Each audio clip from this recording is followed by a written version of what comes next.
Olá, meus queridos irmãos, eu saúdo a todos com a paz do Senhor Jesus. Aqui quem fala é o pastor Ítalo Dean, pastor auxiliar na Igreja Evangélica Assembleia de Deus, na cidade de Arari, igreja presidida pelo nobre pastor Manuel Batista de Lima. Eu me dirijo a todos os nobres pastores de nossa estimada convenção, saudando a todos na pessoa do nosso presidente, pastor Francisco Soares Raposo. A nossa reflexão para a Escola Bíblica Dominical é referente à leitura diária da quinta-feira, lição de número 10, que será estudada no próximo dia 3 de dezembro, cujo tema é o desafio da janela 10x40. O tema da leitura diária da quinta-feira, baseada em 1 João, capítulo 3, versículos 17 e 18, e também em Romanos, capítulo de número 12, versículo 20, traz o seguinte tema: demonstrando amor na obra missionária por meio da ação social. Queridos, todos nós sabemos que missões é a responsabilidade mais urgente e o chamado de Deus para a sua igreja. Cristo comissionou os seus discípulos a darem continuidade à sua obra de pregação e de evangelização. O propósito desse ministério, dessa vocação, desse trabalho evangelístico que foi dado à igreja, é logicamente estabelecer o reino de Cristo e a salvação por intermédio da fé em seu nome. Esta obra que Cristo confiou à igreja, ela deve ser realizada principalmente por meio do testemunho do Evangelho de Cristo. Afinal de contas, segundo o testemunho do apóstolo Paulo, é o Evangelho que é o poder de Deus para a salvação de todo aquele que crê. Contudo, pregar o Evangelho não é a única atividade a ser desempenhada pela igreja. Nós podemos inclusive tomar como exemplo o testemunho do próprio Senhor Jesus.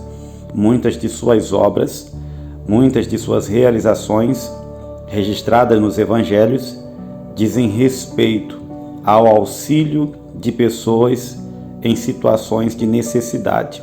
Eu poderia inclusive citar alguns exemplos, mas vou me prender apenas a um exemplo. Todos nós conhecemos muito bem a história do Gadareno, que foi abençoado por Jesus com libertação e com transformação de vida. O que chama a nossa atenção é que o poder de Cristo se manifestou, logicamente, quando ele expeliu os demônios e trouxe liberdade àquele homem cativo. Contudo, a Bíblia dá testemunho de que quando os moradores daquela região vieram para ver o que tinha acontecido, dado o testemunho dos cuidadores de porcos que relataram o que tinha acontecido, quando eles retornam, quando eles vêm para ver o que havia acontecido, a Bíblia diz que eles encontraram aquele que havia estado possesso e agora estava sentado, vestido e em perfeito juízo.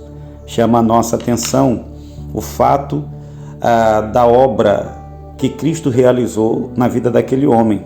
Além de ter trazido de volta o seu juízo, de ter trazido de volta a paz, de ter trazido de volta a tranquilidade e de haver quebrado o jugo opressor da possessão demoníaca, Cristo também vestiu aquele homem, cobriu a sua nudez, deu a ele a oportunidade de ter dignidade novamente.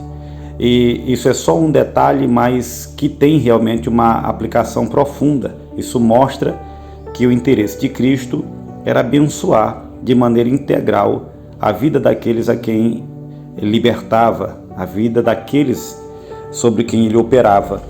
O texto de 1 João, no capítulo 3, versículo 17 e 18, diz: quem, pois, tiver bens do mundo e vendo o seu irmão necessitado lhe cerrar o seu coração, como estará nele o amor de Deus? Meus filhinhos, não amemos apenas de palavra, nem de língua, mas também por obra e em verdade. A Bíblia dá testemunho, não apenas por meio da experiência de Jesus ou do testemunho de Jesus, mas também por meio do ensino claro das Escrituras, que a igreja precisa estender a sua mão para socorrer os órfãos, os necessitados, as viúvas e para abençoar a vida daqueles que estão desprovidos, daqueles que estão carentes, daqueles que estão em necessidade. Quando a Bíblia fala a respeito disso, ela está dando para nós também uma comissão que deve ser integrada à missão de pregar o Evangelho a todas as pessoas.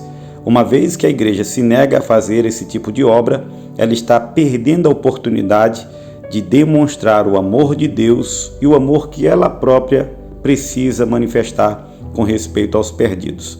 Essa leitura diária chama a nossa atenção justamente para essa responsabilidade. Que Deus nos abençoe, que nós guardemos isso em nosso coração e possamos colocar em prática o mandamento e o testemunho do nosso Senhor Jesus Cristo. Deus abençoe a todos